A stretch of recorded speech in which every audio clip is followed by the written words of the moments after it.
Nebraska 20, Cincinnati 17. What a game on Thursday. I was able to go there and experience it. It was an amazing environment. And today I wanted to talk about a few takeaways I had from that game, as well as a few games so far this weekend. It currently is Sunday, so I know there's a few games going on this evening, this afternoon. But a lot happened yesterday, a lot happened Friday, and a lot happened on Thursday. We're going to get right into it. First, I want to talk over some positives. So, one of the first positives that I wanted to go over was wide receivers. And Isaiah Hunter was really good. I feel like we have good wide receivers. They're able to get those 50-50 balls now. Last year, that was not the case. If there was a 50-50 ball, it wasn't a 50-50 ball. It was a 90-10 ball, and we were that 10%. So that's huge. Having guys that are able to go up there, get that ball, and bring it down, that's amazing. Routine plays and decision-making, I thought was really good. Dylan had a few throws that were a little bit off, could have been picked, but it's going to happen. It's football. That's what it is. But we didn't see, stuff that we would see 2 years ago where that's just getting thrown to the other team. They were balls that could have been picked, weren't, thank goodness, but they weren't terrible decisions. I wanted to touch on routine plays. That's been something that has been talked about a lot by Dana, Matt, all of those guys over there and the coaches staff and all the players. And I thought was funny that a few fans at the game were PO'd about it. We're saying that Dana was calling the game terribly. He needs to go for some big plays. The thing is, you have to take what the defense is giving you. If the defense is giving you short chunk yards, take them. Don't force, verticals on a defense that's playing contain. It's really as simple as that. If they're not letting you throw it deep, okay, you're going to leave wide open gaps in the middle of the field and the short end of the field, we'll take it. That works for us. Also helps bring us that time of possession. I don't know exactly what we ended with time of possession wise, but it probably was decent. Special teams. That's another one. Special teams was huge. Special teams played really, really well. We have a kicker. John Hull was pretty good last year, but Cunanan is really good. He's consistent. He made sure that he's making those shots. He's making those kicks.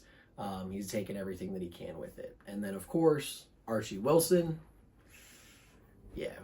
Archie, go. Hey. Yeah, no, Archie was really great. He pinned him, I think, 3 times, I believe.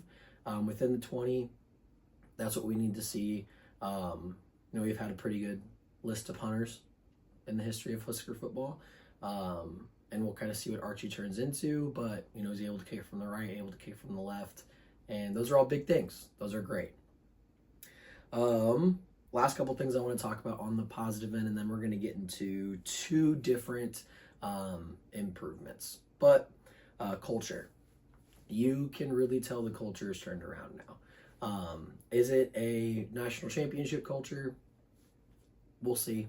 I don't think we're going to win the national championship this year. I am drinking the Kool-Aid though, but yeah, not going to happen. But hey, if we make it to the playoff, that's great. But you can tell that this team has a culture.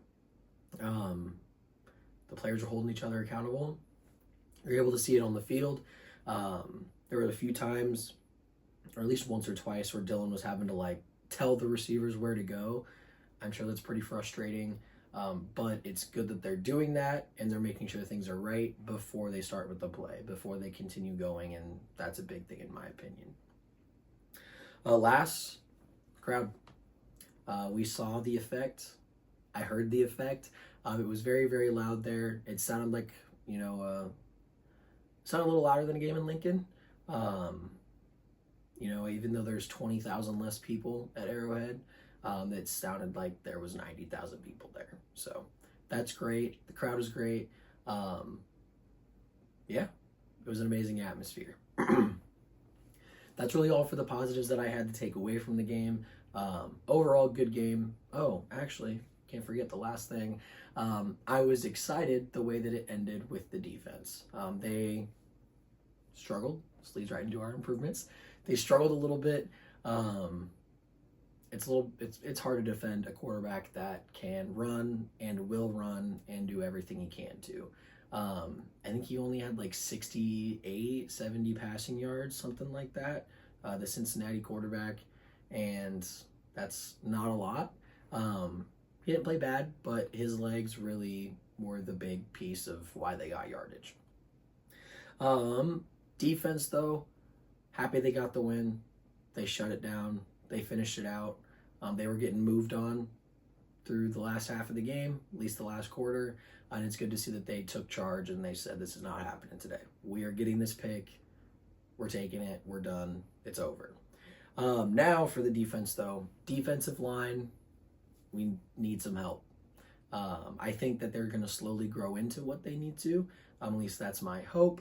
The linebackers were good. The defensive backs were good. Defensive line, mediocre, I'd say at best. They are young. They have a lot of work to do. But they got 2 weeks before Michigan. So let's make sure that they get it going. Now, at this point, I did want to talk about a few other games that happened. There's really just 2 here that I wanted to go over. A lot of them were not very impressive. Or it was, this team won by 45, 50 points. Whoop-de-doo, you played an FCS team.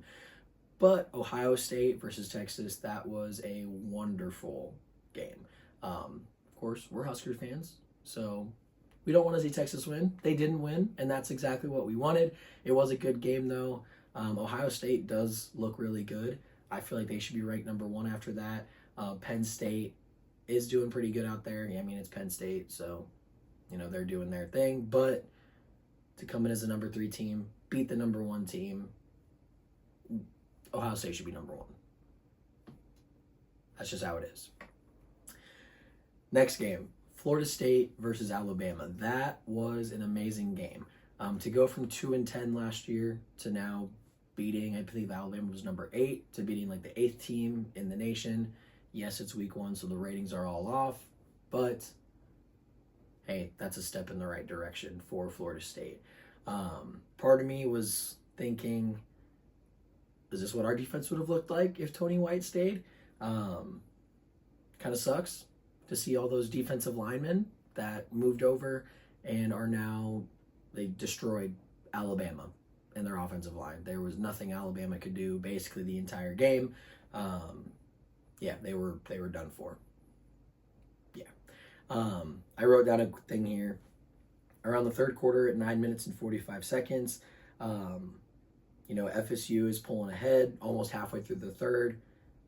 If FSU finishes this out, are they possibly top 10, or is Alabama just overrated? So I do want to leave you all with that question. We'll go into some Husker questions here in a second, but is Alabama overrated, or is Florida State just that good? And are we really missing out on Tony White, or does John Butler just need a little bit of time to get into the flow of things? A few Husker questions. What do you think is the best part of our team so far? The best group, the best position group.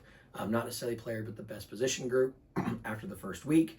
What do you all think is going to happen at the Michigan game? Do you think we're going to win? I didn't watch too much of Michigan yesterday. I probably should have, but that Alabama-Florida State game, I believe, was on around the same time, and it was just too good of a game to turn off. So, but tell me what you think about those 2 things. What you think the best position group is so far this season with the first game done. And then also, what do you think is going to happen during Michigan? Barring we beat the snot out of Akron and Houston Christian. Thank you for watching.